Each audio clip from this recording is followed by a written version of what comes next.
Hi, everybody. Welcome to the October forecast. My name is Christa at Practical Astros. I'm here with Mandi Rae of Astrology. Hello. Hello.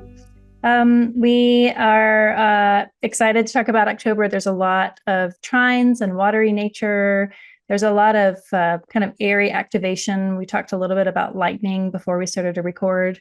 And it just seems like that those currents, those synapses seem to be firing through the month, in addition to the watery nature. Maybe it's like the synapses firing, making these connections. It helps us release through the water. I don't know.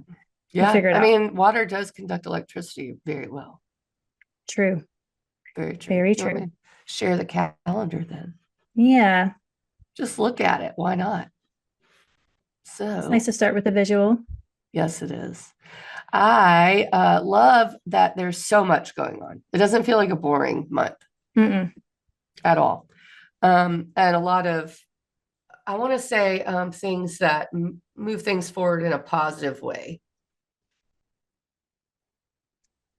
Yeah, I mean, the only way is through, right? I said that yesterday to my daughter. I was like, you know how to get through hell? And she's like, how? I was like, through right down the middle, just through it. Yeah. It's so true. And I mean, we do start off the month with a square. So, I mean, that should be noted is that October 1st, rabbit. You might want to say it a few times. But it's not a square to a negative planet. That's good. And then it bookends with another Jupiter connection. So we have the first, a Jupiter connection, and then the 30th. Oh, I'm sorry. Well, Mercury and Sag, that's what my brain was doing. Sort of the Jupiter ruled Mercury. Stuff. Yeah, Jupiter ruled Mercury. So it's bookended by some kind of opening transits. That's how I would describe it, because I think Mercury square Jupiter is opening. Yeah, I mean, I like a Mercury square Jupiter. It's, you know, Jupiter is exalted here, and so there's a little bit of a challenge to that exaltation of like, okay, well, I've got this diplomatic way of addressing this conflict through mercurial means. And so looking at the Libra Cancer houses in your chart, what sort of communication and information is coming to challenge that Jupiter, and what can be worked out? I think it's a real quick aspect. Mercury moves so fast, and it might be it might sting in the moment. Squares can kind of hurt, but it's like, this is growth. This is as a cracked heart lets in more light. Like, this is the agitation to keep things moving forward. So I kind of like opening the month with that, of like, walk in the door. It's like, let's just get this out of the way so that we can, like, not have it build up unnecessarily. Yeah. And we were also talking when we first opened Zoom about Mercury giving voice to what the South Node in Libra had been about. And I do feel like this could ping that, especially with Jupiter in Cancer. So, I mean, where the moon is also very important. The moon is in Aquarius. It goes from Capricorn to Aquarius. I want to say overnight that day. I need to double check that. But that being said, I mean, it would behoove you to pay attention to the Aquarius spot in your chart, because the moon will trine Mercury from Aquarius as well. So, and Jupiter is ruled by the moon. So Aquarius, if it's your second house of finances, maybe that has a little bit of the flavor to this Mercury square Jupiter. Yeah. And I bet, let's look at the chart, because if the moon would be squaring Mercury, then Jupiter will be squaring the moon's ruler, Saturn, about that same day. Yeah. So it does move from Capricorn to Aquarius that day. So when is the exact Mercury square? Let's see where the moon is during that. Okay, yeah, so it's just ingressed Aquarius, trine Uranus, sextile Neptune, on top of Pluto. That's right. While Mercury is squaring Jupiter. So I would wager a bet that the Aquarius spot in people's chart is going to ping during this. Yeah, it seems like it'll inform that. I mean, all the all the air signs are kind of being lit up with Uranus there in Gemini, Pluto in Aquarius, and then this now seasonal transit of all these planets going through Libra, really kind of clicking in that triad of the air. And Jupiter is about 5 degrees away, so it's moving into that trine that we'll see a little. It won't perfect, but it'll get a lot closer later on in the month. But there's definitely flow. We have Mars in Scorpio, Saturn in Pisces, and then Jupiter in Cancer, kind of creating a watery trine in addition to the air trine that the outers are making with the Libra placements. Yeah, and I also would just, because it's caught my attention a lot more lately, and I mean, maybe it's because Black Moon Lilith has been directly on my sun sign, but as the moon moves through Scorpio, it's going to go slower. Black Moon Lilith is a point at which it's apogee of the moon, so where it looks like it's moving slower, and it's moving slower through the zodiac because of where it's at in the sky. So Black Moon Lilith being I think it gets the label dark feminine. It's just a very easy, quick way to describe what Black Moon Lilith is. But it's very similar to Pluto in that it's power and empowerment, and it's specifically female empowerment. And Jupiter trining that with Saturn, I think, warrants some attention, at least, especially right here at this point, because it's almost exactly trine to it. Yeah. And Jupiter being in a watery sign as well. It's just something to note, if you have any Scorpio placements, probably. I like the sigil of Black Moon Lilith because it looks like a scythe there to like harvest, but it also kind of looks like the Grim Reaper scythe. So it's like there to like harvest those that have done you wrong, because there's a lot of vengeance and like justice, with that. So and I think it's very comfortable in Scorpio. Like finally someone who understands me. Exactly. Yeah. So then that means, though, just in terms of astronomy, that means when the moon is in Taurus, it should appear to be moving pretty fast. So just a little bit of a lesson there. It's the only time things move fast in the Taurus night. That's right. There you go. Ask me how I know. So back to the calendar just to see it. It's a really good guide. The second is Venus conjoined to the South Node. And then we'll go ahead and talk about the third so we can look at the chart for both. It's Mercury opposite Chiron. So Venus in the South Node on the second day. Maybe we see it at this one too. Like that on the first, they're so close together, so it's like the whole month, the beginning of the month is going to be that. Yep. Because even on the third, it's just a degree past. So the first few days is very much, I think especially with the fact that I keep getting drawn to this theme that the South Node was in Libra, which is ruled by Venus. And now we've got the South Node in Virgo, and it's almost how we make it happen. Libra was the realization of something that needed to be balanced or something we needed to let go of in that area. Maybe it's taking care of others before you take care of yourself. And especially with Jupiter in Cancer, you could kind of see that theme coming through. And now Venus is like, do you see? You have to do something about it now. That's what it really feels like for me. Well, it's funny that you brought it up because I wasn't really even thinking about that eclipse series. But if we look at, the ruler of Virgo, where Venus is Mercury. Mercury is opposing Chiron, which was all wrapped up in those eclipses. It was. All of that. And that's a really great observation. It's this season. I don't feel like that's come through quite yet until now. And maybe it's because it's Libra season. And is it the first? Yeah, I guess it's the first time the sun's been in Libra since the South Node was there. Probably. Let me look. Because now I have to see. Yeah. But anyway, when you were talking, I just got this image of, because I just cleaned out my spice cabinet of like, when you said Libra season, in my head, I heard Libra seasoning. And then I just went on a quick tangent of like, what would be in Libra seasoning? And now I want to make like a whole line of astrological seasonings. Oh, man. The green goddess seasoning from Trader Joe's. Oh, yeah. Yeah. That's so good. That could very well be a Libra seasoning. But it's the first time. Oh, sorry. I'm like, don't go down that rabbit hole right now live on the recording because it's going to be so tangential. Put a pin in it itself. Put a pin in it. Okay, Put good. a pin in it.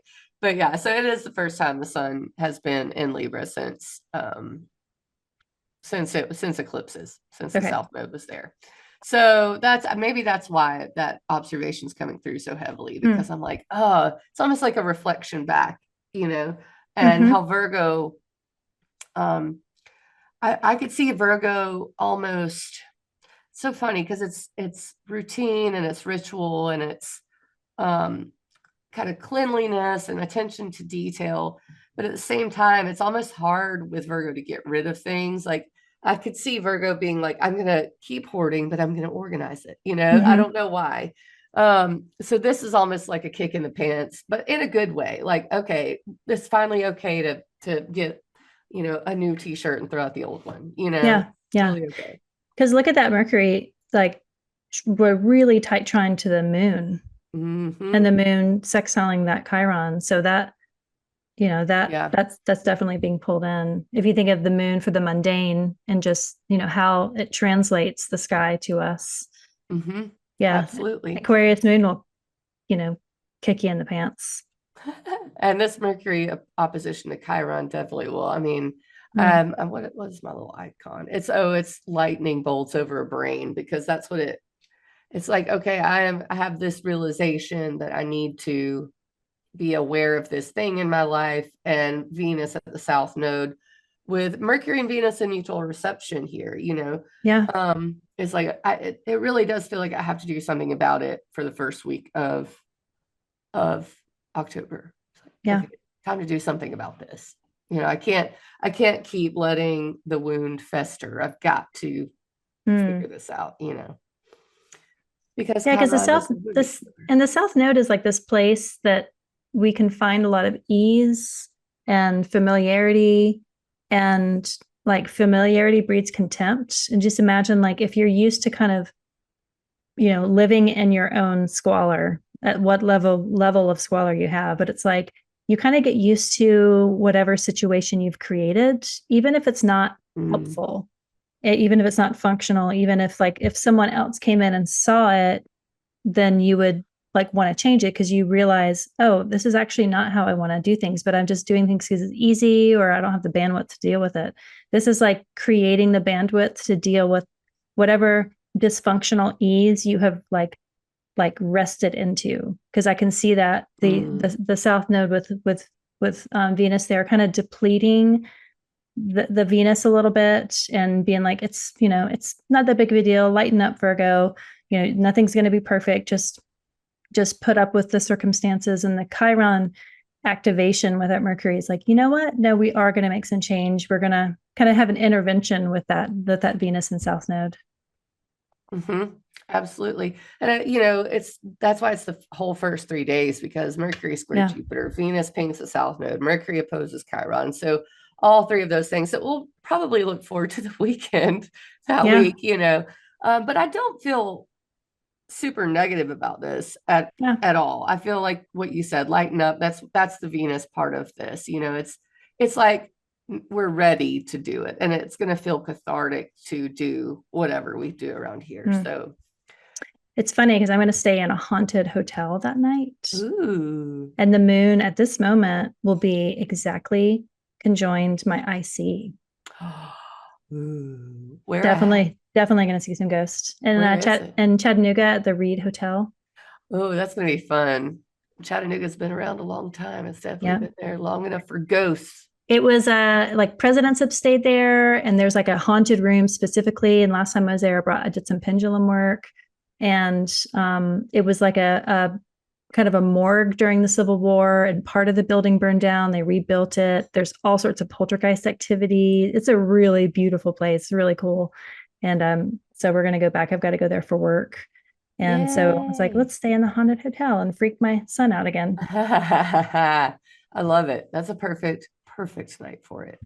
And it is spooky season, which is why I've made the calendar orange. I can't get it out of my head that it's, we're descending into Halloween. And that weekend builds up to the full moon in Aries and Mercury entering Scorpio on the 6th. So I love that. I love that dance of Mercury going to Scorpio with it at the Aries moon. Because Aries and Scorpio are both ruled by Mars. Mars is in Scorpio. So we have this really, Scorpio holds a lot of power. Mars holds a lot of power right here at this full moon. Let's look at the chart to see what happens here. And that's nice just for Mars to be in good position. Again, because it's gone through, it's gone through some difficulty, especially with the retrograde in Cancer. Like since then, it has some dignity in Leo, but it hasn't been home or exalted in a while. And so I've appreciated just having Mars rule my ascendant, having Mars back in Scorpio just for the refreshed energy that comes with it. An empowered Mars is can be dangerous if it's left to its own devices. But I like Mars in the chart of all of October because it's really activating, really pushes things forward from a really strong, authentic, grounded place. I think Mars in Scorpio is just like chef's kiss, such a beautiful thing. And there's only really one true square with Mars and Scorpio, and that's to Jupiter this month. So Mars is getting a lot of flowing trines to it. And I don't even think that the square to Jupiter is negative. I mean, it's going to be as negative as Mars is, but well, Jupiter, no, it wouldn't square Jupiter, right? Oh, trine it. Oh my gosh. So it's not squaring anything. It's squared Pluto in September. Yes. So then we won't have any squares to Mars. I don't think so, except the moon. We should celebrate. Yeah. I'm so negative. I was even reading that as a square. That's hilarious. That's how it's felt with Mars square. And even, yes, Mars squaring Pluto, that being the last ping, it does feel super, super happy in this sign. And Mars is currently squaring Pluto as we record this. Maybe that's where that came out. Like I'm feeling it, so I had to see one. And that has been a felt transit for me. So to have a Mars in its favorite place to be, with support from the other malefic too, and the greater benefic, it's like, oh my goodness. Yeah, it's lovely. I'm excited about it. And this full moon puts Mars on the stage. Yeah, so is this the first Aries lunation outside of eclipse season? Because we had one one, we had a new moon in April, but last year it was eclipse. Let me see. Sun, so the sun in Aries. Okay, I guess it would be. It would have to be. Yeah, because there was that final Aries eclipse for the new moon in April, and then there it is. Yeah, there, right there. Yep. So but then the full moon would have been eclipsed, and so it's like a fresh full moon. It is. Actually, the full moon may not have been an eclipse, but that's still, I mean, we're still eclipsy with it having been eclipsed before that. Yeah. Well, that's a full Libra moon. That's true. Yeah. So like a full moon Aries. Yeah. That's it. That's the next one. So yay. That's great. Mars empowered, ruling this full moon in Aries. That's free of the eclipse shadows. Yeah. I like it. Yeah. I think I like it too. I guess the biggest negative is that Mercury will be square Pluto. Yeah. The phrase that just came in is them some fighting words. So, I mean, absolutely. And I keep thinking that, Mars being what it is, does fight. And having Mars rule this this full moon in from its own place. Yeah. And Mercury square Pluto. And people like to say the modern ruler of Scorpio is Pluto. It just feels like there are some very serious things that happen around this, not necessarily negative, but very much like in alignment with what we were talking about this first week in October being, which is I've got to do something about it, Yeah. And this just helps us along. And Mercury is going to say what it needs to say here. Yeah, it's like the light is being shown in the full moon, and then Mercury's there in an authentically driven place of Scorpio to be like, somebody's got to say it. We're all seeing it, and like speaking truth to the reality that is in front of us. And I see that full moon as illuminating that and giving a spotlight for what needs to be fought for, which is Aries. And, an empowered Mars ruling that Mercury that just ingressed into Scorpio in that contention with another powerful planet of Pluto. I've been mistyping Pluto. I've been writing it Paluto. Like this idea of it's like it's revealing pollution or polluting nature. And that's what, Pluto is. It unearths and excavates to help us purify what is already there. And a full moon illuminates what we can see. It illuminates what has been there in the shadows. And that Mercury square Pluto is like, the instigator to then help purify what is wrong, help purify so that we can heal and we can move past and not lie about it and not let it be pushed in the shadows or swept under the rug. That's why it's like, I like this just as like a really fast, empowering, powerful, purifying, plutonic, Marsy illumination of the moon. It's on the moon's day too. Yeah, fulfilling desires, that's what it's fulfillment. And what's the Sabian symbols for this? Can you look that up? It is, I already have it up. That's what the actual keynote at the end of it was, fulfillment of desire.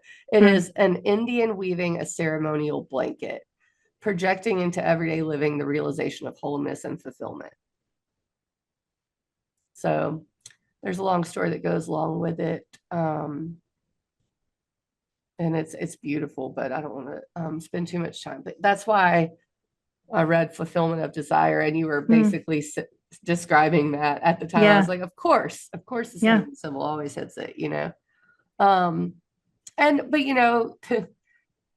in order to get to the fulfillment of it, that does also mean in order to get to empowerment, you have to realize you're disempowered. And I think that's what the Mercury square Pluto is this, I'm going to fulfill this because it has not been fulfilled. I have not been fulfilled with it. So well, and wholeness, it means like the good and the bad. It's working with what you are proud of and what you have shame with, and then working through all that. Like wholeness isn't just all the good things. It's whole. It's wholesome. It is full of all of it together. And so illuminating what's there. I've read somewhere, it's like, if you don't really understand your own money, then you don't understand your own life. Like if you don't really know where your money's spent or how it's coming in or where it's kept or where you have then you don't really have a grasp on life, because your money is your exchange for your time and your choices. Your spiritual and ethical and political and socioeconomical choices are driven by the communication of money. And if you're kind of in the dark about it, you don't have a wholesome view of your whole life. And so a way to kind of, you follow the money of your own, of like where it comes in, where it goes out, to have that wholesome. And a lot of it is like shit you're kind of ashamed that you spent money on, or debt that you still have. It's like stuff that's not necessarily fun to look at. But if you are able to look at it all, you're looking at it in a wholesome viewpoint. And that is where you start to make those authentic changes for weaving the story that you want to weave. It's like understanding what is in front of you is how then you can go and tell the story that you really want to tell. You have to kind of know what the bad stuff is. That's true. And this full moon will be at night too. We can all see it. Nice. And think about what Christa just said. Where's your money? Well, I had this thing on Substack. Mitch Horowitz is this really great magician. He posted about, it was about money and value. And like, that's like the magic that we all practice the most is through money. And there was a piece in it. He was talking about chasing money. And I had this contract that they stopped paying me on when they should have. And I just was chasing them down to try to get them to pay me back. And it was just humiliating. And every time I dealt with it, I was like, the value of that contract is just leaching. Every time I spend energy, it's worth less and less and less. And I read that and I was like, you know what? I'm just going to release them. And I messaged them. I was like, money is energy. And I know that you know that. And I have done everything that I feel like I should and more. And I'm just going to release you of my time and it's in your ball, like the ball's in your court to do with what you will, but I can't spend any more time with it because it's actually just, it's detrimental. And just the idea of chasing money that is owed to you is like, he called it like dealing with thieves. And he's like, I don't deal with thieves. And I was like, yeah, I don't deal with thieves either. And it was so empowering to be like, I have to deal with that anymore. And truly letting go. Like I've done what I can. It's that autonomy, that empowerment of Scorpio, but letting go and cutting away the ties that someone else has to you. It was so powerful, but it was through a money channel to cut it that was actually empowering, and to just like let that karmic bond dissolve on my end, at least, like putting it back into their lap. So I mean, that's a perfect example of how something like that could go down around this time. I mean, because it is very much Mars is a cutting knife, and Mars has a lot of power here. And even even the next day, October 7th, after the full moon, is Mercury square Pluto exactly. So we're going to still be dealing with that throughout the night. And the next morning, we have that happen. And then the moon hits Chiron, which is, it is the healing of that release a little bit, so I love that. That's a great example for this time period. So remember that, y'all. Starting off October with a bunch. I know. I mean, look, I have the man. It feels like that's what this Mercury square Pluto feels like someone just preaching at you or something, Like I just said. That. Yeah. Oh my gosh, I love it though. But it feels like more like I can imagine this being when someone in the audience stood up and was like, shut up. That's kind of, it feels like this Pluto. I don't know whether it's Pluto representing that or Mercury, but Mercury feels like the one to be, I'm going to stand up in the crowd and be like, you can't say this to me anymore. Yeah. I'm not going to listen. And so what you're describing about releasing the thief is very similar to what I was kind of getting for it, which is cutting someone off. Like, I don't want to hear it anymore, and then, well, at least the next day we get a nice sextile from Venus to Jupiter. Yeah. Can I talk about this a little bit? Because when we had the conjunction of Venus and Jupiter together in Cancer on August 12th, that was like their new moon cycle moment, right? They're together. You can't, separate them. And then this is the first aspect that they make since then. And that moment was like we all looked forward to that moment. And it was really, there was other things going on that involved the malefics. And that whole week was like, it was like hot and cold, because I wanted it to be like the most luckiest magical day ever. But things didn't necessarily come to form in the moment, which isn't surprising, right? In a conjunction, it's like, this is where things begin. And so on October 8th, we have the first aspect, the first line of sight between these two. Now, Venus is fallen in Virgo, and Jupiter is still exalted. So Venus has a different dignity than she did when she was in Cancer, conjoined Jupiter. But this is like the first expression of whatever began in the middle of August. You now can have some little crescent shape sliver of something to show. And I feel like it'll come as a result of this full moon in Aries, the Mercury opposite Chiron, the square to Jupiter, like the Mercury, square Pluto, like all this is like the silver lining is this luxurious silver lining of what now is going to come together to start something new after we've been through the tumult of this really activated, painful because of the Chiron, connection of that full moon. So I'm really looking forward to it. I've had this date on my calendar. The moon is exalted in Taurus. I just like all of it. I like this day as to be like, okay, now what's coming of this? Yeah. Yes. Yeah. That's exactly why I have that ridiculous cartoon emoji there. The plants, it just feels like the things you want to grow are getting watered, that day. Well, and the decan that conjunction happened was the Three of Cups, and that looks like it looks reminiscent of the Three of Cups. Oh my gosh, it so does. It so does. And I'm going to go ahead and call attention to the 11th so that we can look at the chart. We're going to look at both of these. We're going to look at the Venus sextile to Jupiter. And then we're going to look at Venus opposition to Saturn, because we get a kind of a double whammy there. We get a nice sextile, and then we get the opposition. But I'm not so upset at it, because that means Jupiter and Saturn are working well together, you know. So this is Venus sextile Jupiter with the moon in Taurus. It's beautiful. It's beautiful. And the moon's opposite Mercury there. So, I mean, look at how that's working together. Venus and Mercury sign, Mercury and the moon opposed, the moon and Venus's sign. They're just all, you know what, they're all really tracing back to Mars as well. But wow, that's a really neat date. It's a Mercury moon. Yeah. Yeah, the moon is in Venus's sign, Venus is in Mercury's sign, Mercury is in Mars's sign, but the moon rules Jupiter. And so, like that, it's all like all the inner planets are kind of chatty with each other. Yeah. And it's a hump day. We might feel like that with Venus sextile Jupiter. Who knows? You might feel like humping. Yeah. I mean, I think things are going to get sexy with Mars and Scorpio. They better. I need some sexiness in my life.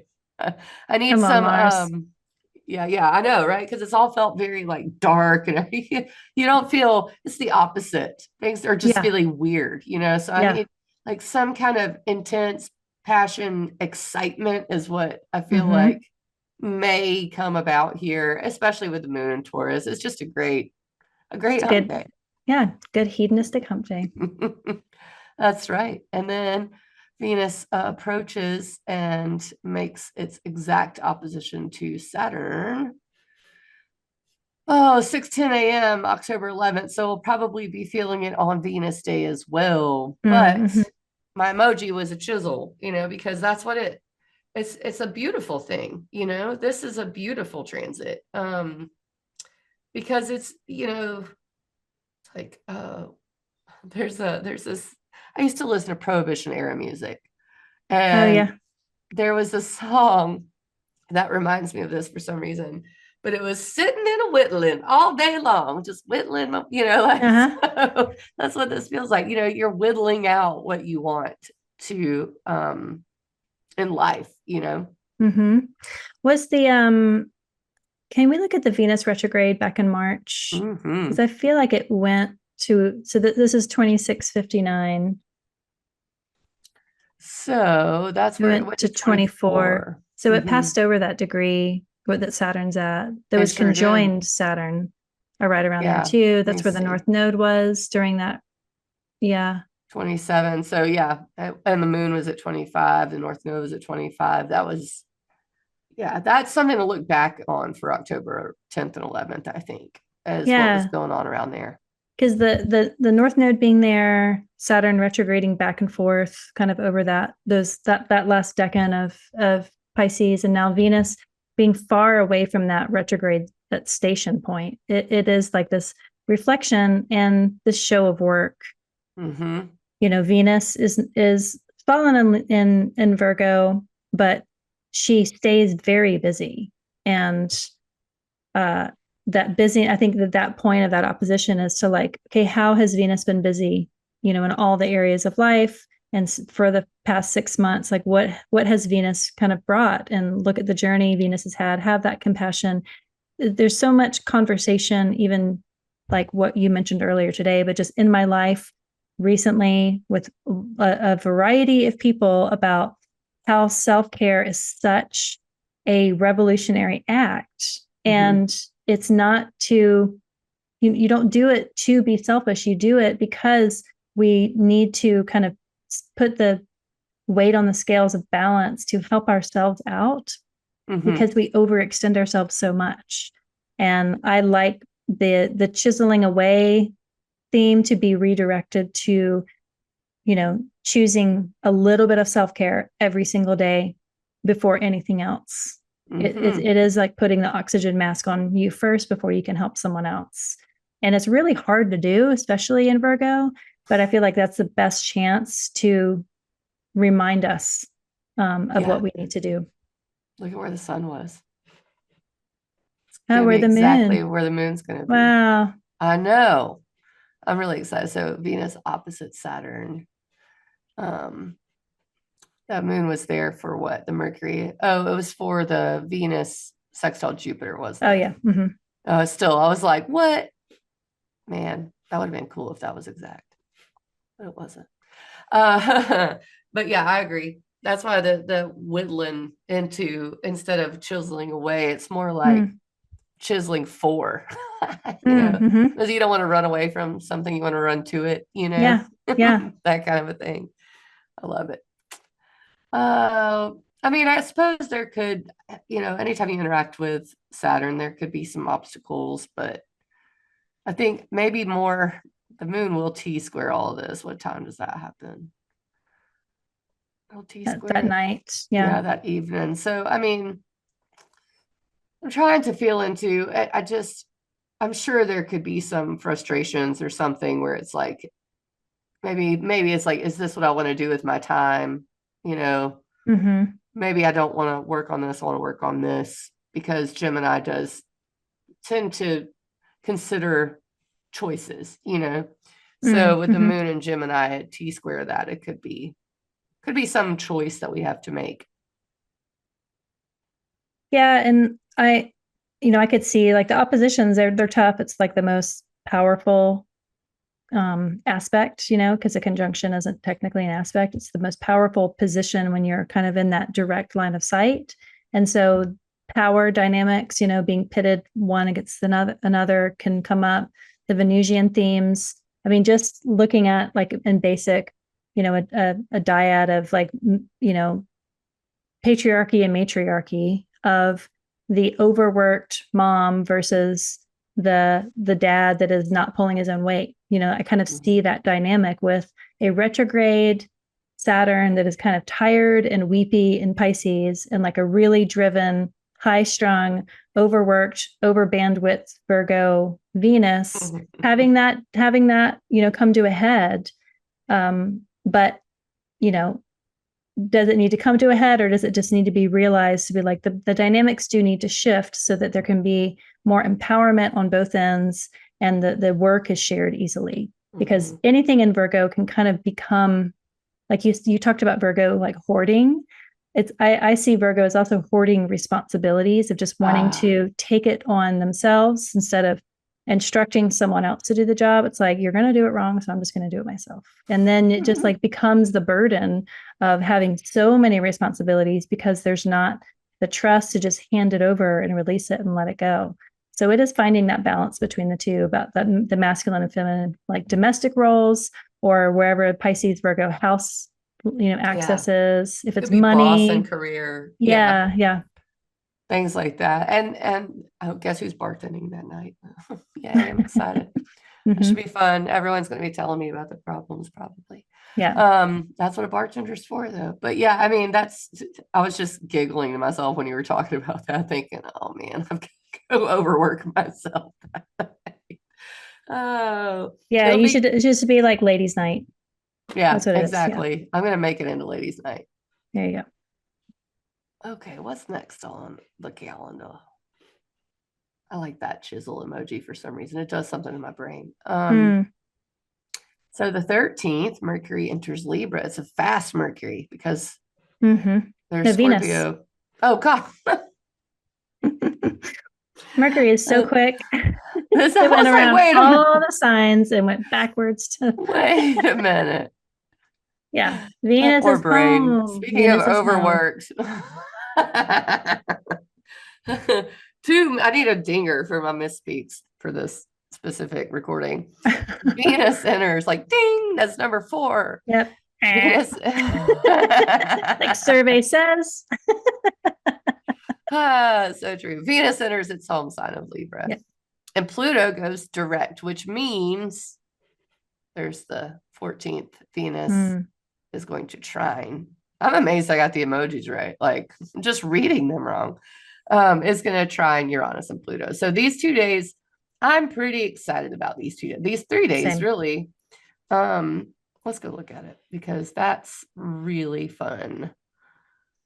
I feel like this is when So the fun really starts, is when I think you're right. Venus comes home and like activates in Libra and just plugs into that Pluto Uranus party. It's a party. Pluto is a party. So I love that the moon's going to be with Jupiter that day too. It's that just seems like a very special Monday. Mm-hmm. Yes, it's square Chiron and Black Moon Lilith, but that's okay. We're gonna ignore that. We're just gonna look at Venus in Libra because you can see that it almost immediately trines Uranus and then it will very immediately trine Pluto. So that's why I have both days is kind of like magical to me. That's why I had that bright light on the 14th, because freedom, empowerment, balance, all of the good airy stuff with Neptune here at the top of the kite, it's just Yeah, what do pretty you think about amazing. the Neptune opposite Venus? I think it just opens the door to so much inspiration. I mean, it could be, I just feel like it's going to be magical. Yeah. I don't know how else to read that. Mars is approaching a trine in the North Node on the 14th, so which is probably the 14th. Things just clicking, Mm. and inspiration. I mean, really, honestly, as far as magic goes, if you're a magic person, this is a magic time, Yeah. because Mercury and Mars and Scorpio together, it's a lot easier to connect with occult practices. Let's just be honest. I know that that might scare people, but it's the truth. It's thy will be done time. Mm-hmm. Yeah, that's right on my ascendant. That's Love nice. it. It is nice. You can just see like once Venus moves into Libra, there is Mm-hmm. when it feels like it accelerates, and that might be because of the trines with the air signs and the trines of the water that are really clicking into place. Like Mm-hmm. especially when Mars gets a little closer into the 20th degree, when it gets closer to that trine to Jupiter and Saturn, the trine with Venus there, and that the Sun has also had with Pluto and Uranus. It's like the air trine and the water trines are just going to accelerate. It just feels like acceleration of that social, communicative, airy quality, and also the emotional flow. But then I think of like flow with water and air, and I think of storms. I know that you're kind of like you geek out on the astrological weather, like literal weather a I was lot. So thinking hurricanes already. yeah, yeah. So I wanted to ask you, like, when you see it like flow of a lot of water and flow of a lot of wind, in a meteorological viewpoint isn't necessarily a good recipe for human experience of disaster, which I Yeah. just learned that the etymology of disaster is opposite from synastry. Synastry, they both have star in the name. Synastry is like to go in the alignment with the stars, and disaster is to be out of alignment with the stars. There And you when we go. think of like when things, it's a disaster that it happened, it's like there wasn't like a divine power kind of looking out. And so disasters happen when the divine is not paying a direct attention. I mean, not exactly, but just our experience of it feels like the gods left us, and we then disaster happened because we weren't being kind of protected from that divine vision. Yes. And I mean, I I was just looking at the models, and there are a couple of hurricanes off the coast right now that are forming, and their tracks look to be about the 8th through this date. So I mean, they take time when they come inland too. I mean, we can hope that that's not what it comes from this. But as you were talking about that, I have to tell you, because we have been talking about synchronicity and how high it is right now, Mm-hmm. and this is really going to kick it off. You've got the moon and its home sign, Venus and its home sign, Mars and its home sign. There's lots that's popping off. Let me put it that way. And as you were talking about that, my friend sent me. It said, so and so sent you a recording, and I just opened it just to see what the heck they were talking about. It's a song. It looks like called "The Air Is Alive." Wow. If you go back and look, you'll see me go. I was like, what on earth? That is insane. Yeah. But I think that's sort of what Uranus in Gemini, the experience of that is, you know, in Taurus, it was almost like more, you had to really look, but in Gemini, it's just out there. The data is just flying through the air. And so these synchronicities, these messages, I think are going to be really strong around this time. Yeah. But yeah, there are hurricanes off the coast right now. So let's will it away, I guess, because I don't want that disaster to come to anyone, because it's 2 in a row. It's 2 in a row, which is very Jupiterian. Here's 2 at a time. Why not? Like here, Uranus and Gemini, 2 hurricanes, of course. Yeah. So yeah, pay close attention to that. Be weather aware, both astrologically and meteorologically. It's hard to say, but it's kind of fun to say. It is. It's like, man, if I that would like kill the Scrabble game if I was able to spell meteorologically. One, I have way too many letters to start with if I can spell that word. All right. So what's next after this? So we have, I just want to briefly touch on Wednesday, the 15th, when Mars trines the North Node, because that is going to lock us into what this eclipse cycle has been about, I think. And Mars is going to help that move along. Let's just say the moon is square Mars at that time. So, they're all in the bounds of Mercury, though. Look at that. Mercury, Mars, the North Node, and the moon. Wow. All in Mercury's bound. It's so funny how Martian and mercurial it is around this time. It just feels like both. I love it. Okay, so go back to the calendar. That's why I have Mars trine the North Node. I like that lady. She's got red hair like me, looking out through the door. Yeah, that's what I hope. It's on North Node. It's close to my moon, so no wonder I feel that way. But then we have the 17th, which is kind of an ouchie, I think. I've been including Chiron a lot more in my stuff, and I don't know if it's that Chiron's with late degrees of Aries or what that's just making it so loud. It's retrograde, and planets do get louder when they're retrograde. So because they're moving slow, they're moving the seemingly the opposite direction. So let's go to that, I guess.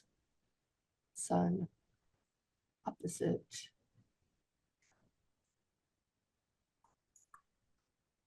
I'm not as quick on the draw. And then what is it? Square Jupiter. Yeah. So Jupiter's at the T-square. I guess Sun squares Jupiter just before it opposes Chiron that day. Let's see when the Sun squares. Is Spica right around 24 Libra? Yeah, that sounds right. Yeah. Yeah, just a few hours apart is the Sun square Jupiter, then the Sun opposing Chiron. That's pretty crazy. So, everything's going to feel bigger. Let me Google where Spica is. Well, and then, so when the Sun trines Jupiter, that's going to be a sign that Jupiter is about to turn retrograde. So in a month when the Sun is at, late 20s, Scorpio, it'll be the sign that okay, Jupiter is about to start slowing down. But Jupiter has speed at this point. It's still, exalted in Cancer. It's being squared, being caught up kind of in that Chiron Sun opposition. So it's caught up in that. And like the way that I kind of put that in like a practical sense is, okay, the middle of October, there's some sort of tussle in the cardinal signs, Capricorn's bowing out, but Aries, Libra, Cancer are in this kind of tussle of pain and power and from whatever subject of contention comes from the cardinal axis in your chart. That next month, as the Sun then moves into more of a trine to Jupiter, as Jupiter begins to slow down, I feel like Jupiter is going to think on it. It's Jupiter as like that theologian or that philosopher of like thinking about whatever argument or contention was brought up from the pain of that T-squared with Chiron and the Sun. That next month, I feel like Jupiter is going to be kind of there's going to be thought around that as it prepares to slow down to retrograde. And then that will also be the subject that has kind of gone back over. I feel like this is going to be that piece, that one thing that gets under your skin that you just can't let go, but it also triggers you to this explore deeper into the recesses of whatever pain that it has brought up. Yeah. I mean, it does. I do feel like with the moon in Virgo, it lends itself to that work, to that healing, that getting down to the nitty gritty of what's going on. What is it? It's like the Princess and the Pea. What is it that's bugging me? That's what it really feels like. And Spica, by the way, is at 24:10. So, oh, wow. Yeah. So the sun will be on Spica that day for sure. I'm looking to see if there's anything else. No, I think that's a really good enough. summation of that. I know. I'm like, no, I'm done with that transit. Yeah. I feel like we'll be referencing that transit, as we reflect back, because then we have Mercury, Mars. That's right. So I do think Saturday will fix a little bit with the moon hitting Venus, but yeah, Mercury conjoining Mars. That's a very comic book kind of thing I got going on there. It's like, I don't even know if it means. It does look like cussing. That's definitely a cussing signature, right? Yeah, but I almost got like Scooby-Doo sound effects with that too. Exactly. So let's look at Mercury conjoining Mars and see what that looks like, what the condition of it is. The moon will have just hit Venus, which is really lucky because I think that's going to help maybe temper our need to cuss at someone, or maybe it points us in the direction of someone. I don't know. I mean, it can be both. But yeah, I love that it's still, I mean, it's like kind of approaching a trine to Saturn. It's approaching the trine to Jupiter. It had just trined the North Node. There's no real squares to it.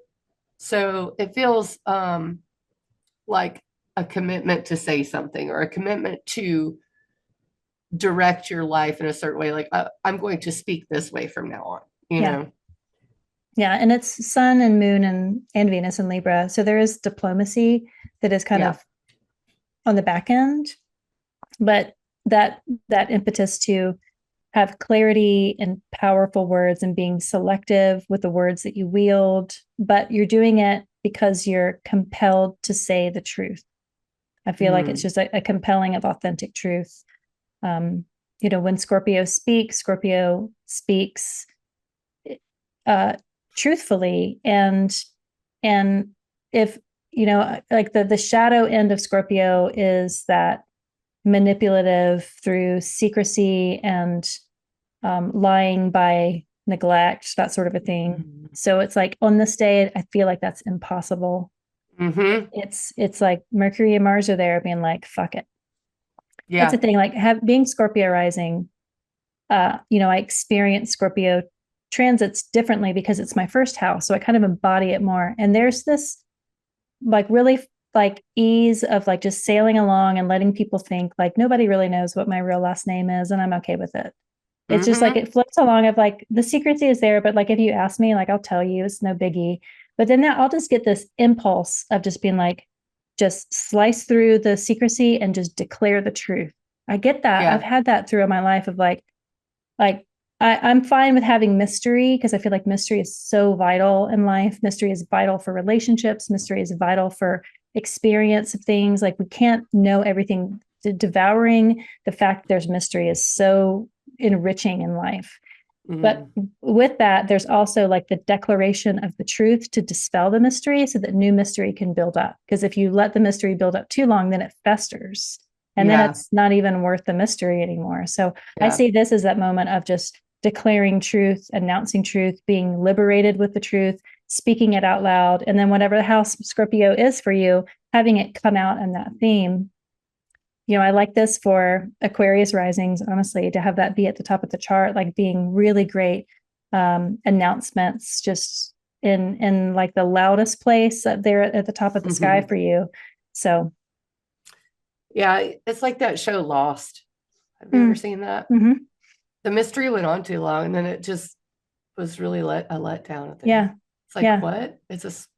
What? Yeah. This doesn't make any sense. Yeah. I hope this is It like, fizzles. You want it to like explode or implode or just be cut off too soon so that the mystery retains, But if it yeah. fizzles, then it kind of, it like leaches out the potency of the original mystery. Yeah. It's like, what's the point? I'm still mad at Lost, actually. I am too. So if anyone who's in the business is currently a screenwriter for anything, remember that. I'm also actually mad at Deadwood, but for the opposite reason. Like they didn't have enough time to build up the mystery. Nope. No, it was so good. I loved that show. I love Deadwood. Oh man. I know. I haven't did you watch the movie that they made? It's good. There's like kind of a sequel movie, but oh good. Yeah. it does a little bit to bring you a little more closure, but not enough. Not enough. Yeah. I went to Deadwood and went to Calamity Jane's grave and like poured out a little shot of whiskey on a grave. It's like it's so dorky. I was like, I really loved the show, even though I knew you were a historical figure. Oh, love it. R.I.P. Deadwood. Not to you, Lost. I know. No, rest in pieces, Lost. Rest in polar bear shaped pieces. All right, new moon. Kind of square Jupiter, kind of. Just past it. Kind of opposite Chiron. Just past it. It's like, are we past it? I hope so. Maybe that's what this new moon is about. It's like, okay, we got past it. Now, how do we go from here? Yeah, this is like sneaking home and not getting caught. This is like the new moon that comes in is like just out of trouble. So choose your adventure wisely. Like, yeah. Yeah, and it's doing that thing where because we had the flip flop, so it's the new moons at the late degrees, which I feel like are almost like a wax seal that you're putting on that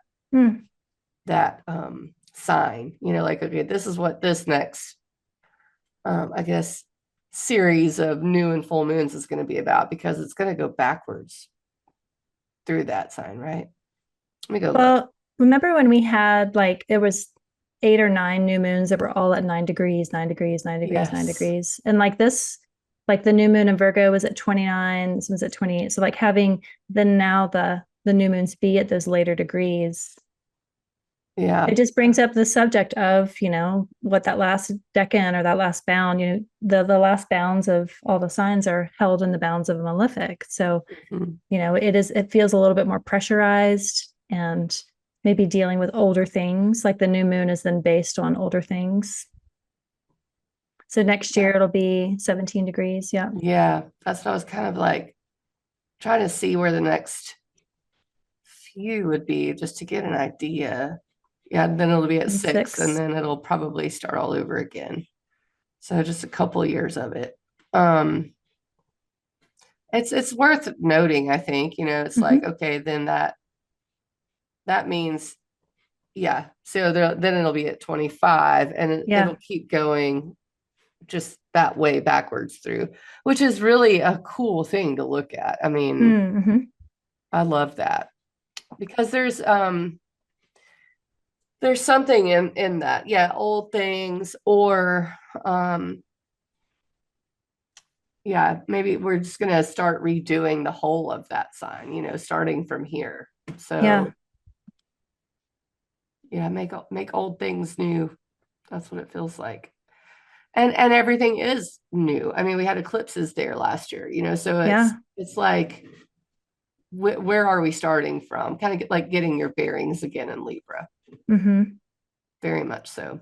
Shit, I mean, we just talked about Lost and Deadwood. That's like that's very old. I'm sure there's people watching this that weren't even live when Deadwood came out, which is crazy.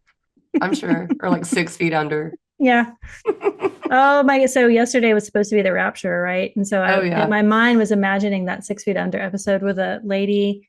There was like a car accident and all the sex dolls like float up to the sky, and a lady thinks it's the rapture and she dies by getting hit by a car. But she dies like purely happy because she believes she's going to heaven. And just thinking about that episode all day yesterday. Yeah, I hope no Yeah. one got killed by believing it was the rapture. I haven't looked to see, Yeah. but that's the danger of these Neptune transits, though, for sure. Like, oh, I It's can't like wait. a reality or surreality. Like which one? Yeah, Which it feels adventure do you take? everything feels very surreal. And it just, I don't think it's going to get any better when Neptune goes back into Pisces. But for now, this new moon, it looks good. I mean, there may Yeah. still be a little lingering Chiron stuff, but Venus ruling it, just it looks good. And Mercury and Yeah. Mars are still conjoined. Yeah, it feels kind of uneventful, which is nice. Like it's just sweet, it's quiet, it's a Tuesday morning. Mm-hmm. Depending on what Libra house it is for you, just imagine it to be kind of sweet. Maybe, you know, Libra is your fourth house. So I see it as like, maybe it'll be a nice little, the light will have definitely changed. It'll probably be darker in the morning. It might just be a really sweet, quiet, rain dripping on your roof, coffee time where Mm-hmm. you just enjoy it. Like nothing big happens and it's just a really sweet moment. Like I hope that Mm-hmm. everybody has just like a really sweet, quiet morning for reflection and beauty. Venus rules Libra. Venus is there. Saturn's the exalted ruler, and Saturn is in Venus's exaltation. So it's just kind of nice. Yeah, I mean, struggles abound, but this feels like a moment of respite in some way. Like Yeah. struggles never completely go away, but we can have moments that feel better, you know? Yeah. Again, it's like you kind of snuck in without getting caught, and like, okay, I wasn't caught. I can just enjoy it. Like, yay, I can enjoy it I can enjoy my for once. transgressions in silence. Speaking of Oh, transgressions, and the sun goes into Scorpio the wee. next day. Yep. Yep, and Neptune moves back into Pisces on the same day. Again, very, very witchy, very witchy. Um, Neptune being I guess the veil, the ether, moving back into Mm-hmm. its pretty well its modern home. It really doesn't have a home if you look at traditional astrology, but modern astrology definitely puts Neptune in Pisces. And then the Yeah. sun in Scorpio, very, very reaching into the neither world to see what you can find, Uh, and then it's Jupiter Yeah. square Chiron. So let's go. You want to go to the chart? Yeah. I like Sun and Scorpio as just like the time for investigations. And like the moon is there too when it moves in. Scorpio is such a great detective Mm-hmm. it wants to understand the mystery.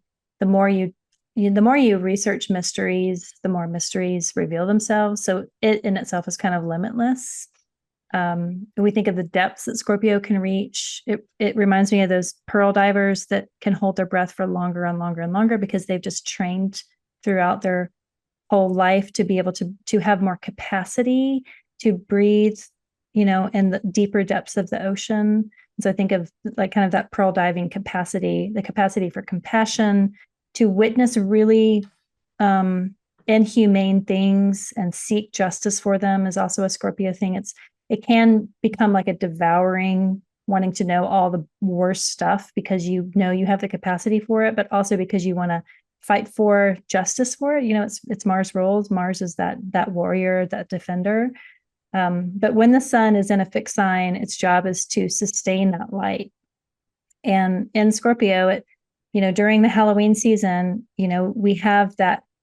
I love that time of year when the sun sets. We have so much more darkness. In the northern hemisphere, we have the leaves still falling. There's that crunchy feeling of dead, Mm-hmm. decaying leaves at your feet. But the sunsets are really beautiful during Scorpio season. The air is crisper. There's spooky decor everywhere.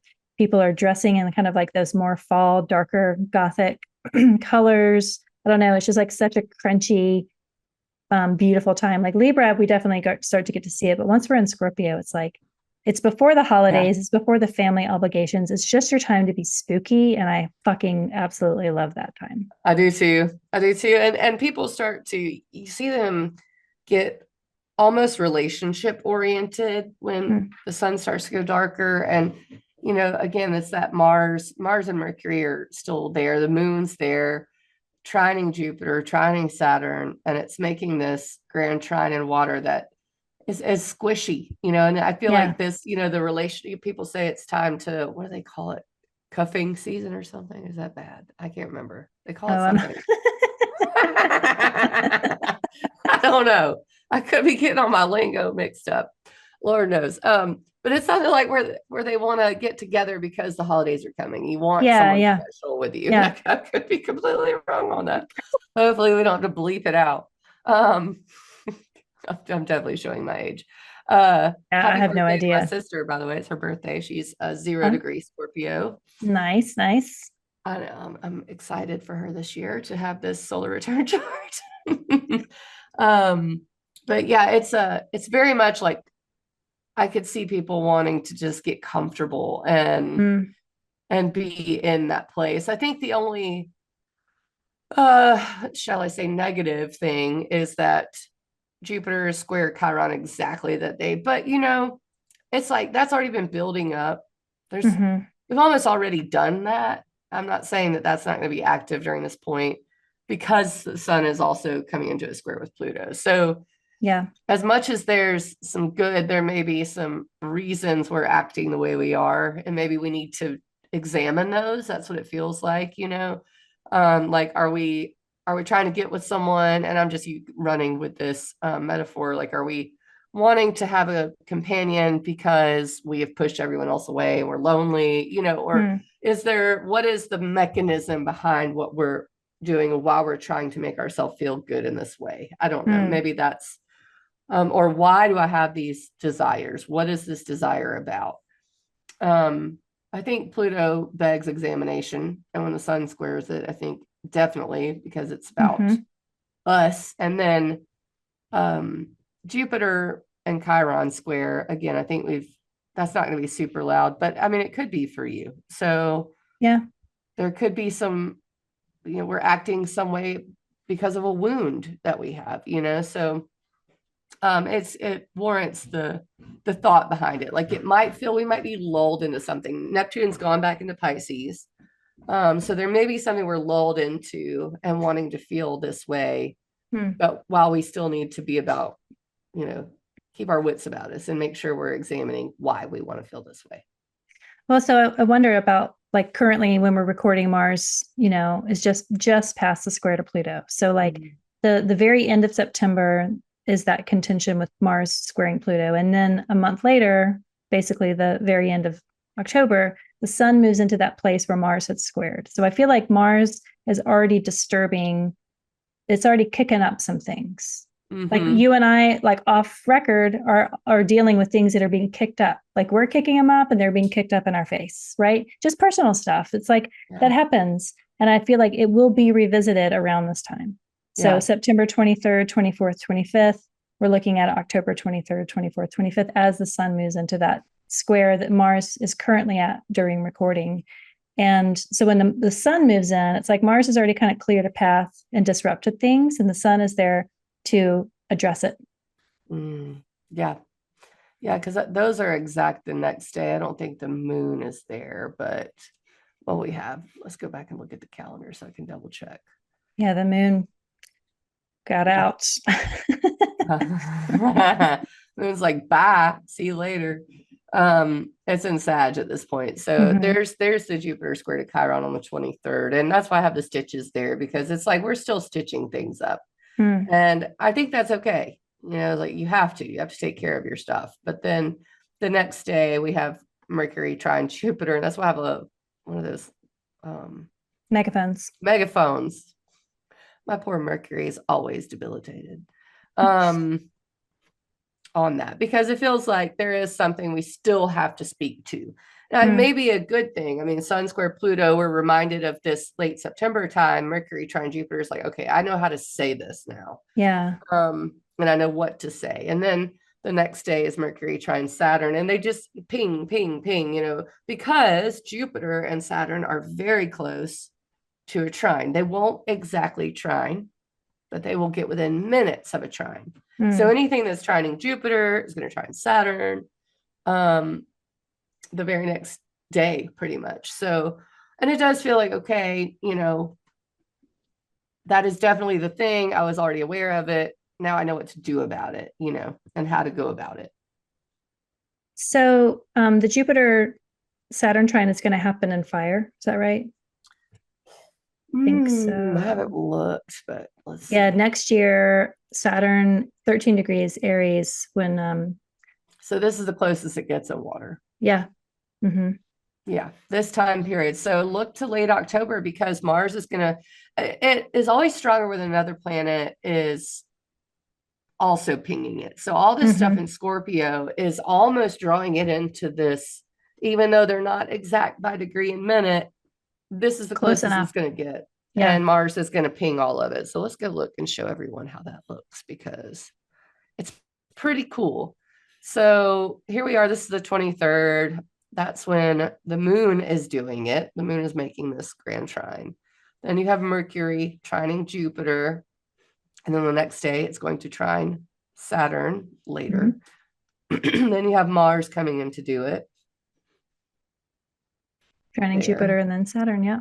That and whole week. Saturn. Yeah. Yep. Yeah. And I think it's going to be, well, first of all, I think it's extremely intriguing that it's during spooky season because of the nature of water. Water just... I have this theory that I've probably talked about it before, like low-lying areas like New Orleans, Savannah, St. Augustine, they're so humid. And that's why, the ghosts and the spooky and the occult all take this almost mythological, they take it over these places with because electricity is so well conducted through water. So if you think about energy, whatever it is, whatever we talk about, if we see ghosts, if we feel tingly, whatever that is, it seems to be more present when there's a lot of water present. And so that's what this is astrologically. We're in the astrological New Orleans, basically. That's what it feels like. Yeah, because if you have that combination of that electrified, I even think of it as just the air, like the air trine and then the water trine, that water holds memory, water holds life. There was that Dr. Emoto that did the study of like speaking certain words to water molecules and it changes the crystalline structure of the water. That the water interacts with us. And I love, I grew up in Savannah and I always said that I felt like Savannah was so haunted because it was never burned during the Civil War. It was never like purified of a lot of that spirit, that it was just, like, life built on life, built on life, built on trauma and tragedy and torture and slavery and like all that stuff was just layered on. And so all those ghosts are just there. New Orleans the same, like New Orleans like is sinking into the bayou, sinking into the Gulf, but it's just layers and layers and layers of life. There's so much water. We think of like poltergeist and the communication, even like to space, that electrical communication that we get from other worlds is that air connection, is that electricity. And then just watery places that conduct kind of poltergeist activity. I think it's because it conducts electricity. I think that you're right on. It's just the emotional realm of the water, and then just that connection that we have to other worlds or the next life or whatever it is through electrical channels. That it feels like the astrological spooky season, just for this alone, having that flow. That's what trines are. They're supportive because it just flows things. And when things flow, they can flow faster and they can accelerate and they can bring more to it because they have the momentum. It's like when I put up a little above ground pool in my backyard this summer, we just made whirlpools. Like we just all swam in the same direction. And then we could like float in the whirlpool that we had made of our own action. And that's what happens in a trine, is like one planet pings another, pings another, pings another. And then that generates like a force that you only get when you have that ease of the flow of the trine. So yeah, spooky season, 100%. And I mean, even on the 28th here, when the moon opposes Jupiter, and it's just it just keeps happening. It feels like everything's just talking to each other, and there's really not much in disagreement. Even even the square to Chiron with the moon and Jupiter just doesn't, it just feels like it's for a reason. It feels like it's all working together. So, and this is actually good to note because Mercury is here at 29, because Yeah, I the love very that. next day on Wednesday goes into Sagittarius. And then we're playing with a different ball game here. Yeah, a funnier ball game for sure. A much funnier ball game. Mercury will immediately oppose Uranus. Speaking of electricity, which, so we still have Mars trining Saturn there, and then you've got Mercury opposing Uranus. It's just spark, it's very much a spark. The moon and Pluto even completing that. Yeah, what a fascinating day. I think this is my favorite day, to be honest. Bold words. Yeah. Some might say famous last words if it turns out to be shitty. I adore Mercury Uranus connection. And so, Uranus is in Gemini, it's retrograde, it's, at that last half degree.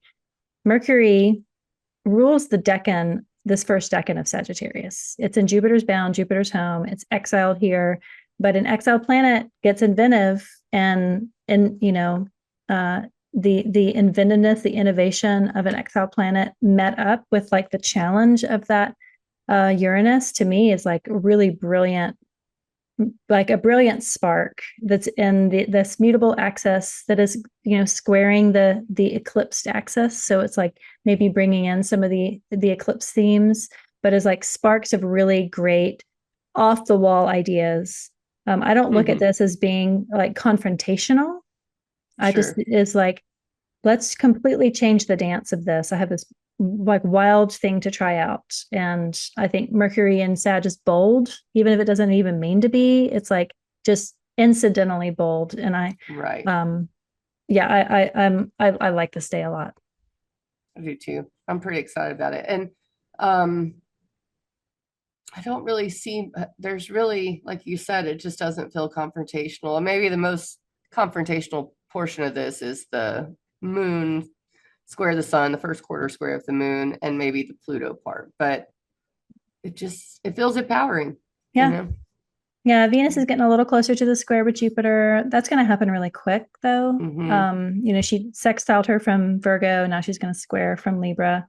That'll be another evolution in that August 12th meeting that Jupiter and Venus had. We'll get the first glimmer of it on the 8th. And then on the, I think in early November is when they actually, they form that square. But so it's just a more revealing of that story. But yeah, otherwise, I think we're going to be preoccupied with the entertainment of that Uranus Mercury opposition. Yeah. Can we say aliens? I don't know. Maybe. But yeah, I do have, so for the 28th with the Mars trine to Jupiter, I've got someone in alignment because Mars is so physical. And then for the 29th, I have a green light because that's really what it's green light. Mercury's in Sag now. Mars is trine Saturn. And then the 30th to end the month. Actually, I want to end the month on the 31st, but we'll do that on the chart. But I do have someone traveling because Mercury sextile Pluto, which I think the moon pings the day before. We were just looking at that, is very much like I've got to get out of here, whether it just be like my local environment, like going outside, or whether it be I've got to get on a plane and go somewhere. It feels like I just need something new right now. I need adventure. I need openness. And I think that's a good way to look at it. But because there's been a lot of like intellectual and emotional processing. And I think when things start to move into Sagittarius, it's going to be like, I just need a break. I just need a break from it. I can't dive as deep as I have. I need to come, out onto the surface and just get some fresh air to get perspective. And like Sagittarius is all about perspective. It's Jupiter ruled.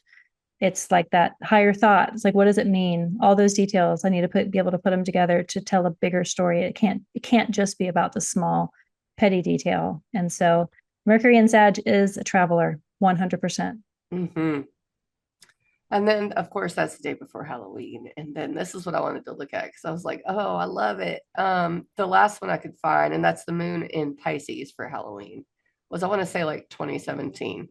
And I would look back to see if I could find any. I haven't quite looked as deep as I want, but I was like, oh, a Pisces moon Halloween, that's so much fun. You know what I was for that Halloween? I was a giant squid. I had made a like foam hat with this really silky. I've seen pictures of you. And I had like battery powered lights, and I had these like foam hands, and I was enormous because I had this big foam. It was like a Pope hat, but I was a giant squid for that Halloween. That's so funny. Oh my gosh, I got to figure out what I was. Oh man, I can't remember. I feel like I could have been the Coraline mom, but I'm not sure if that was. Oh, with the button eyes. Yes. Ooh, creepy. Yeah, because Matilda was Coraline. Oh we man. even like we went the whole 9 yards on that, and I did. Yeah. I had button eyes and everything. Oh man, that creeps me out. Have you ever read the book?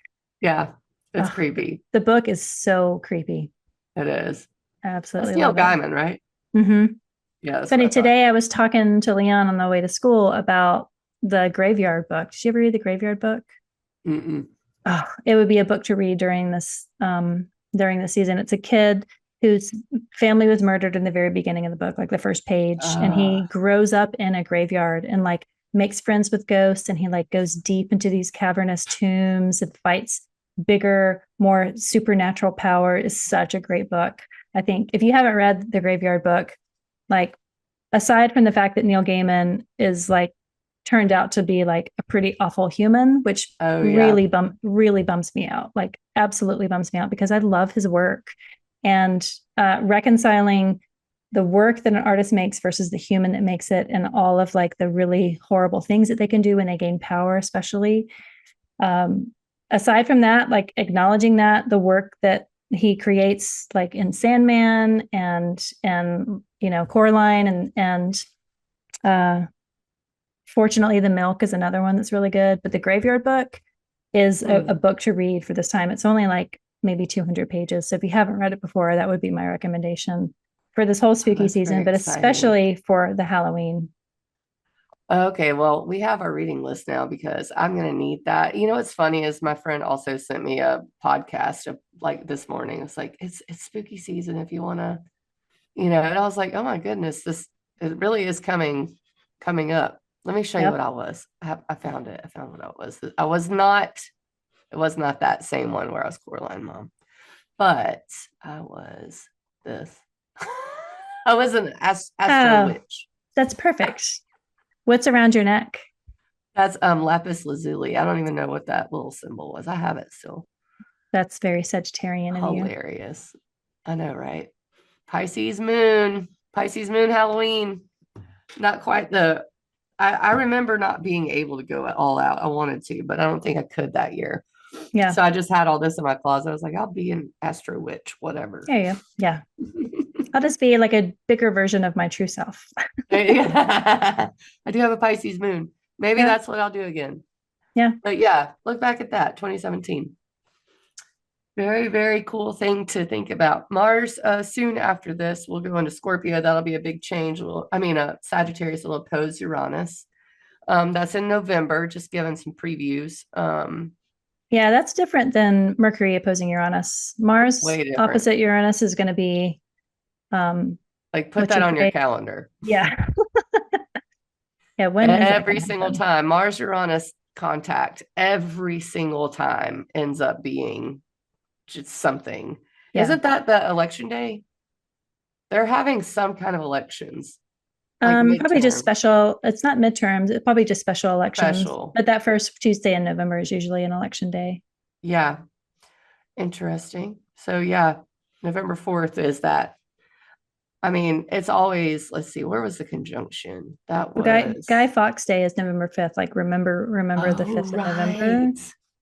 And it's still gonna be opposite Uranus that day, but I want to see when Mars was conjoined to Uranus. I'm doing too much. That's right.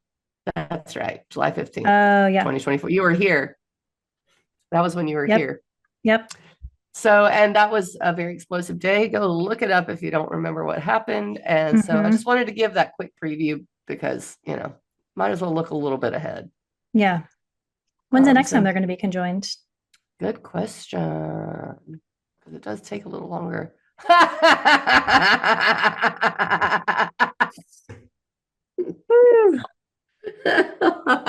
Jeez. Sorry I asked. It's the 4th of July, baby. That's Oh a man. that's a fireworks day for sure. Look at that Look. trine from Pluto still. Oh my Ooh, goodness. Oh, well, now that's on my calendar as well because wow. It the United actually it States. made me nauseous. I saw your face and I just started cackling. I Ooh. just started cackling. Do I have the Sibley charted here? I don't think I do because all my charts are gone. But oh my goodness. But I mean, Uranus, so we have the Sibley chart has natal Uranus and Gemini in the 7th house. So that's, Yes. and so in the US Sibley chart, it would be in the house of relationships, Oh, yeah. right? It might be an external thing that happens Look at the to moon. us. Wow. Look at our Mercury retrograde return. That's Wow. insane. That's insane. The Sun, Mercury, Uranus, and Mars. That's insane. Jeez. All right, guys. Well, we're going to do a special on this soon. Is clearly we're just kind of paying attention to this now. Oh, Wow. wow. Yeah, I had not seen that yet. So you found it out here with us, folks. You found it here first. Yeah, we got some time. All right. Well, with that, I'll be investing in like aloe and like things that soothe burns. That's kind of what. iodine. Yeah. Yeah. Just kidding. I'm gonna find me a cave, is what I really mean. Yeah. When I say iodine, I mean cave. A salt cave. Yes. Well, that was fun. I Yeah. hope you guys like October. Maybe we should go look at. We always pick our favorite day. Oh yeah. And the worst day. So I think I don't know. The first week seems like I can't quite figure out if I what I feel about it. It just feels like it's going to reveal something. But I think probably the 17th is the one I'm like meh, most like meh about. Mm. Maybe not that it's going to be bad, but it's just something that I'm like I'm not looking forward to like sewing up a wound, you know. Yeah. Yeah. I'm looking at the 17th as a day to definitely journal and like journal to your future self, because I feel like it's like get ahead of the pain, get ahead of the infection that's going to be revealed in those. So it's like just do what you can, write it down. And astrologically, I think writing it down and dating it. You know, I've been thinking about this for when you make medicine, the importance of labeling your medicine, labeling the herbs, what the ratio was, when you harvested it, all that stuff. It's so helpful. And when you don't do it, you just annoy your future self. And You do because you're astrologically like, too. how old is this? Yeah, and I feel like I've said this before, but there was an interview with Neil Young where he did this collection of all these like kind of demos and everything, and he had this huge collection of just tapes that he recorded at home. And the engineer was like, "Well, Sina, do you have them like labeled, just so there's some idea of what's on them?" And he's like, "Yeah, I put like Saturday night." Does the label, like, not helpful at all. So I think of like astrological journaling, it's important to date the journal so that you can then go back and look retrospectively with what's come up once Jupiter, after it trines the sun and begins to slow down to retrograde. Because I feel like the retrogradation is going to bring up the themes that are initially brought up in that wound of the 17th. So I don't think it'll necessarily be fun, but if you have just like some protocol, just journal, write it down. You don't have to deal with it right there because you're going to have some time to deal with it during the retrograde. Yeah, absolutely. Long term, though, I'm looking at the 8th. I really am curious about what that conjunction is going to start to show. But still, I mean, I like Mercury opposite Uranus. I'm doubling down on that. Yeah, that last week in October is probably my favorite. I'm very intrigued by the 14th. I will say that. For sure. To see what, because it feels like that that emoji thing. But I do the 8th, 14th, and 29th. Yeah, those are highlights. The first week, like the first to the up into the 8th, when I was first looking at it, I was like, do you remember that TV show Supermarket Sweep? You just like run through and just like put whatever was in your cart. That's kind of how it feels. It's like you're just going to be doing a lot of stuff. And then once the 8th hits and we have that sextile, then you're going to be like looking to see like, what actually did I gather? Because there's a little bit of a lull. We are going to have Venus opposite Saturn, but there's going to be a couple of days of just like then processing post full moon when the moon wanes and we start to kind of release and do a little bit of more reflection.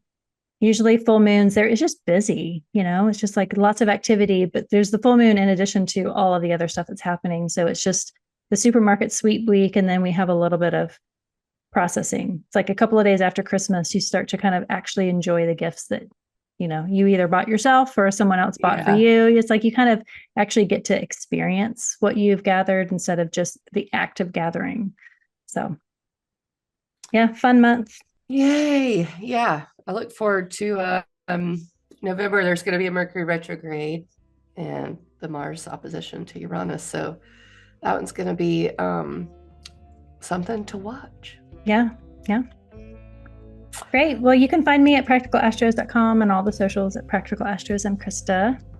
And you can find me, Mandi Rae, at ecstaticastrology.com and on all socials, usually as something of that nature. Ecstatic Astro, Static Astrology. Thank you very much. Like, share, subscribe, and comment, and all of that jazz. And check out our respective things we're doing. We post about them on our socials. And tell us what you're going to be for Halloween in the comments. I'm always curious of what people do.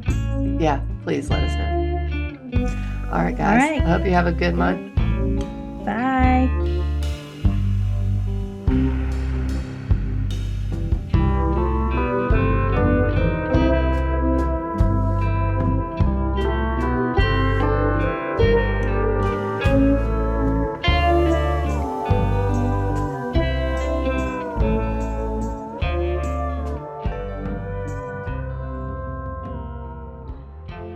Like and subscribe.